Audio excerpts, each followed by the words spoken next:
सभी श्रोताओं को मेरा नमस्कार।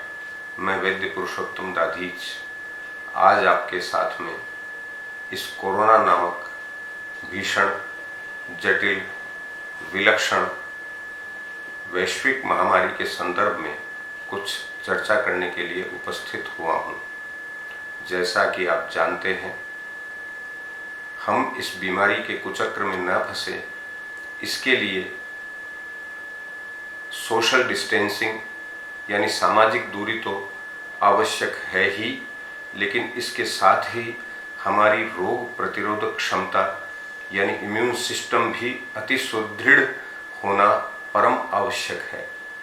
हम इस बीमारी से तभी ठीक से लड़ सकते हैं अगर हमारा इम्यून सिस्टम स्ट्रांग है। आप सबने ये नोट किया होगा कि अन्य देशों की तुलना में भारतवर्ष की स्थिति बहुत अच्छी है। इसका पहला कारण है, सरकार ने समय से निर्णय लेकर संपूर्ण लॉकडाउन किया। दूसरा, हम लोगों की, भारतीयों की इम्यूनिटी दूसरे देशों से, विशेषकर पाश्चात्य देशों से बहुत ही अच्छी है और यही कारण है कि हमारे यहाँ पर मृत्यु दर 3% है, जबकि अन्य देशों में यह 10% के आसपास है। इसी तरह से रोगियों के ठीक होने की दर भी हमारे यहाँ 30% से ऊपर है। एक बात और, हम जब पाते हैं कि हमारे देश की परिस्थिति इस महामारी के संदर्भ में अन्य देशों से बेहतर है, तो मेरा ये मानना है कि इसमें हमारी रसोई की बहुत बड़ी भूमिका है। हमारी रसोई में जितने मसाले होते हैं, जो हमारे खान पान में शामिल है, ये सारी वस्तुएं, मसाले व अन्य चीज़ें हमारे इम्यून सिस्टम को बूस्ट करने में अत्यधिक सहायक होती है। एक बात और, आपने सुना है कि इस महामारी की कोई भी वैक्सीन नहीं है, इसका कोई इलाज नहीं है। सब लोग वैक्सीन डेवलप करने में लगे हुए हैं, कई देशों के अनेक वैज्ञानिक, लेकिन अभी तक इसकी वैक्सीन डेवलप नहीं हो पाई है। लेकिन उसके बावजूद भी अच्छी संख्या में रोगी ठीक हो रहे हैं। तो ये क्या रहस्य है? इसका निचोड़ यदि हम निकालें तो हम ये पाएंगे कि इसमें प्रमुख रोल इम्यून सिस्टम का ही है।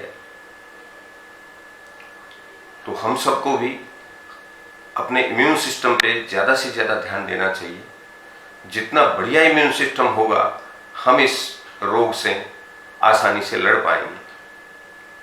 जैसा कि आप जानते हैं, अनेक चिकित्सा पद्धतियां चिकित्सा में एक्टिव है। Homeopathy, Ayurveda, allopathy. इसमें एक विशेष फर्क है।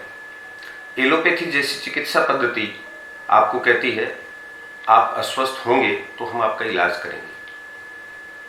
इसके विपरीत आयुर्वेदिक पद्धति आपको ऐसी जीवन शैली देती है, और आयुर्वेद कहता है कि हम आपको जो जीवन शैली देंगे, यदि आप उसको अपनाएंगे तो आप बीमार पड़ेंगे ही नहीं, और किसी कारण से यदि आप अस्वस्थ हो गए तो हम आपका उपचार भी करेंगे। इसीलिए हमारी पद्धति को अन्य पद्धतियों से श्रेष्ठ माना गया है। आयुर्वेद त्रिदोष पर आधारित चिकित्सा विज्ञान है। त्रिदोष का अर्थ है वात, पित्त, कफ। इन्हीं दोषों के ऊपर आयुर्वेद का विज्ञान टिका हुआ है। जैसा कि हम जानते हैं, राष्ट्रीय, अंतर्राष्ट्रीय वैज्ञानिक, चिकित्सक एवं अन्य प्रकार के सभी शोधों से हम इस निष्कर्ष पर पहुंचे हैं कि यह एक कफ प्रधान बीमारी है। इस महामारी में कफ की प्रधानता है, कुछ अंश पित्त का भी है। तो इस परिस्थिति में यदि हम इस बीमारी से बचाव करना है तो दो चीज़ों का हमें विशेष ध्यान रखना है। एक तो कफ को नियंत्रित रखना है, कफ विकार को नियंत्रित रखने की कोशिश करनी है, एवं इम्यून सिस्टम को जितना मजबूत हम कर सके उतना मजबूत हमें करना है।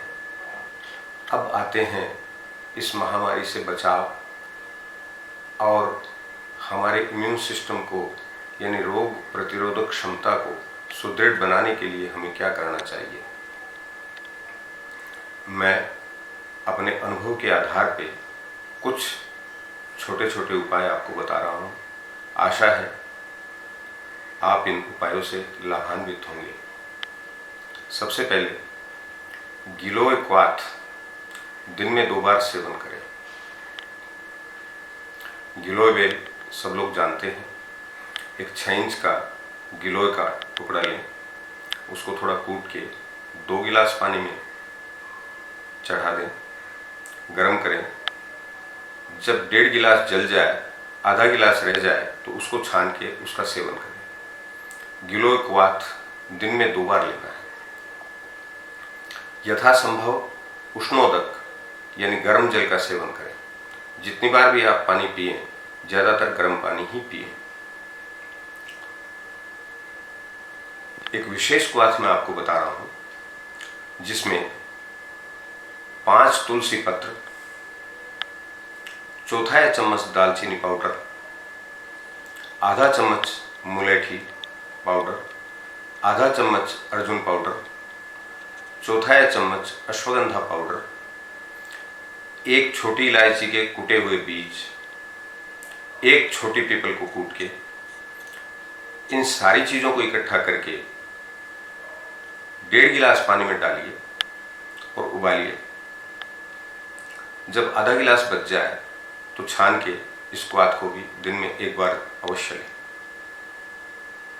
यदि आप चाहें तो पानी में उबालने की बजाय आप इसको दूध में बराबर का पानी मिलाकर दूध में भी उबाल सकते हैं। जब पानी जल जाए, दूध रह जाए अंदाज, तो छान के आप उसका सेवन कर सकते हैं। इसके अलावा शास्त्रोक्त विधि से निर्मित कोई अच्छा च्यवनप्राश हो तो उसका भी 1-1 चम्मच सुबह शाम सेवन अवश्य करें।